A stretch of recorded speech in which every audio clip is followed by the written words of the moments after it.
Hello, everyone, and welcome back to another Hard Count podcast. And today, like always on Saturdays, me and Into Sports are going to be giving you guys our best bets. Evan, you want to give us your first pick? Yeah, first pick. I like the Cleveland Browns, 2.5-point favorites, hosting the Las Vegas Raiders. Because what do we know about the Browns? When they face better teams, but specifically good front sevens, they get destroyed. Think Pittsburgh game, think Baltimore game. Those are the number 1 and number 3 rush defenses. According to DVOA, they got blown out in each game, couldn't get anything going offensively.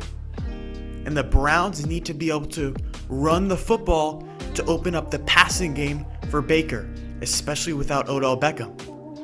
Now, yards per attempt, Cleveland is 4th. So they're a good running team. When they face Pittsburgh and Baltimore, not able to run the ball. That's why they lost. Las Vegas is 4th worst in rush defense. They get gashed on the ground. Now, let's think about the weather. There's a few games this week that's going to have major winds.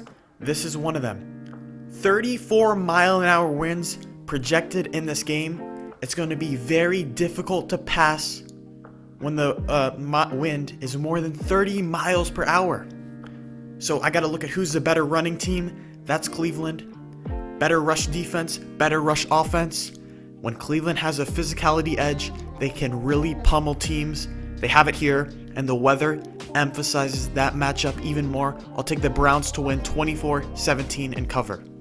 Okay. Yeah, I actually picked the Raiders in this game. I think it'll definitely be an interesting one. We know two teams that I think we're not totally sure about, two teams that are going to put up a lot of points against bad defenses, and it'll definitely be a fun game this week. Good point with the wind. My first pick is Pittsburgh plus 4.5 at Baltimore. I'm going to the biggest game of the week here, and if you watched our pick'em video with me and Evan, you'll know that I picked Baltimore in this game. However, 4.5 points is way too much of a gap, in my opinion, here between these two teams. The line earlier this week was 3.5, and shockingly to me, it moved towards Pittsburgh. I think it should have been the other way around if it moved anyway. But I see this game definitely being decided by a field goal or less.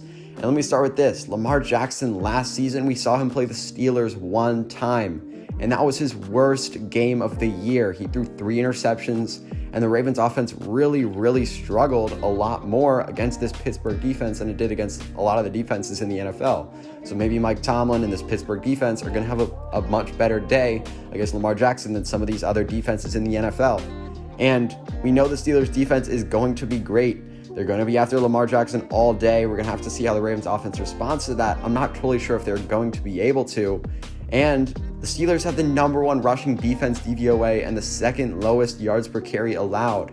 So rushing is the Ravens' strength, running the ball. That's what they're going to want to do. So the Steelers really have a shot at slowing this offense down if they cannot get things going on the ground. Another thing to point out is that these are 2 of the top defenses in the NFL. This is a game that I expect to be relatively low scoring, maybe 40 points total, a very low scoring game. So in those low scoring games, those 4 points are much more valuable than, say, a game that's 60, 70 points scored. So those 4 points to me are a big number. And so as I said, I expect this game to be separated by less than a field goal. And then another thing is that the Steelers have jumped out to leads to start games. They're number 1 in first half points per game. And this does worry me a little bit for the Ravens as well, because the Ravens offense is not able to climb back in games like a lot of other teams are in the NFL. Lamar Jackson is 22-0 when leading at half and 0-6 when trailing at half. So when this offense is down, it can get a little bit out of rhythm. That's something that I can definitely see happening in this game. I do have the Ravens winning this game slightly, but I'm threading the needle here because 4 points is too much of a gap between both of these teams, in my opinion. All right, Evan, you want to give us your second pick? Wow, Spencer betting against Lamar Jackson, who in his words is more valuable than last season. That's a shock of the day. But my shock of the day is going to be the Miami Dolphins hosting the Rams, 3.5-point underdogs. I'll take them here. And I know Tua is starting, but I don't see this as a big downgrade even week 1. Burrow and Herbert were good their first game. So why wouldn't Tua be? He's NFL ready as a prospect. He's more NFL ready than Herbert was. I know that. And Miami is 3-3. So if Tua was clearly worse than Fitzpatrick in practice and camp, why would they make the switch if they're a fringe playoff team? So I think Tua has impressed in camp, and the reports would match that.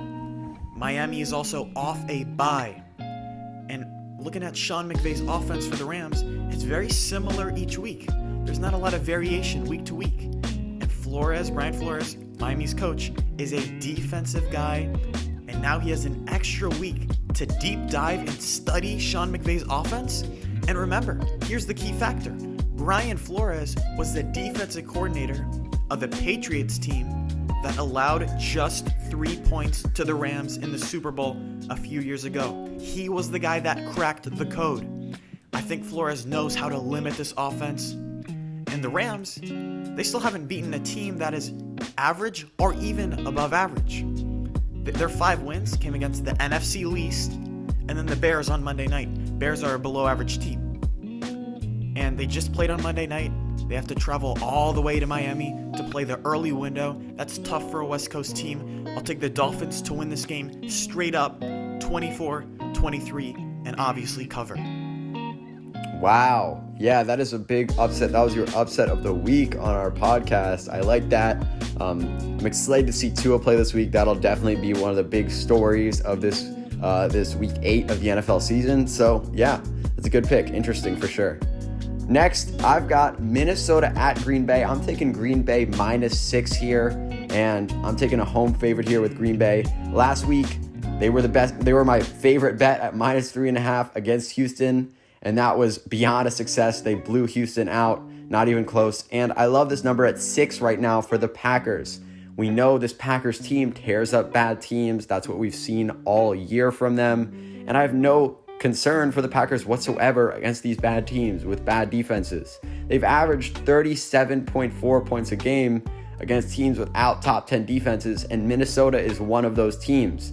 Not to mention the last time that Green Bay played Minnesota, they put up 43 points in a very convincing win for the Packers. And the Vikings season is over. We know that they're sellers at this trade deadline. There's a lot of rumors going around who's going to get traded from this Vikings team. We've already seen them trade away Yannick Ngakoue to the Ravens. The Vikings season is over. It's in ruins. And the Packers season, on the other hand, is great. They're in a position to win the division. This is a big game for them to keep pace in the NFC with some of the top teams. And another thing, I pointed this out last week, is that Davante Adams, when he's not covered by a good number one corner that can play pretty solid press, man coverage, he really can thrive, get easy separation underneath. And Minnesota is another team that does not have one. He had a huge game last week against Houston, and I predict another huge game from Davante Adams this week as well. And often, when Davante Adams is clicking, this offense is clicking as well. So I expect no offensive struggles for Green Bay, and their defense has been better since it was at the start of the season when Minnesota was able to get the ball moving somewhat against this defense.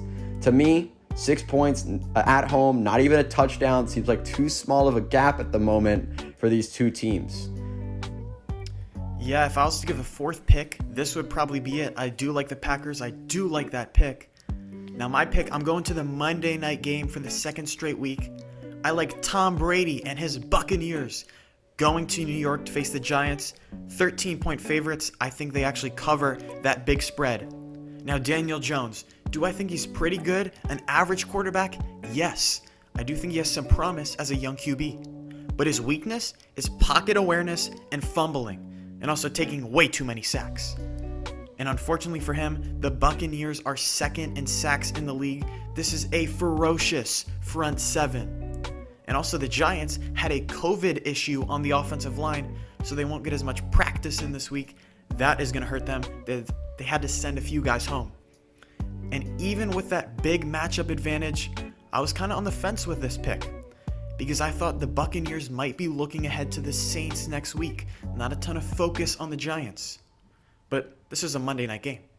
They will be motivated in primetime.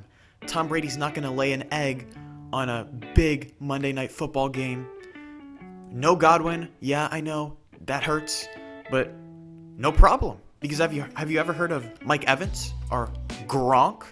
And Scotty Miller is a nice receiver as well. Buccaneers will get a ton of pressure on Daniel Jones. He'll fumble probably twice. They'll probably pick him off as well. Tampa Bay wins 30-13 and cover. Okay, yeah, definitely. Tampa Bay, one of the best teams in the league at the moment. There's no reason for them to slow down against the Giants this week. That should definitely be a blowout game for Tampa Bay. So, yeah, I like that pick. All right, and my final pick of the day is Tennessee -7 at Cincinnati. And I don't have too much to say here. I love betting teams that come off being humiliated, not playing well the previous week, especially when they're playing lesser opponents. And that is exactly what the Titans are here, playing against the Bengals. Last week, the Titans were humiliated by the Steelers. They did come back and make the game close, but they lost nonetheless, and it was not a pretty performance whatsoever.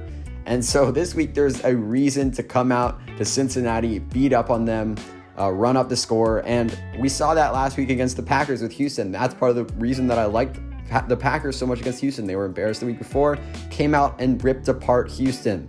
And I think we're going to see a similar here thing with Tennessee getting the lead early, never stopping, piling it on. And Derrick Henry, to me, is going to have a huge game in this one. He's playing very, very well this year. But last week he did struggle a little bit more. But he was playing that number one rush defense in the NFL in Pittsburgh. And now he's playing a Cincinnati run defense that is bottom 5 in yards per carry allowed and is bad in rush defense DVOA. Derrick Henry is going to have a huge game. As I said, I don't have too much to say here. Titans offense is dangerous. It's going to get back on track. There's going to be a lot of points scored in this game. The 7 is not as valuable.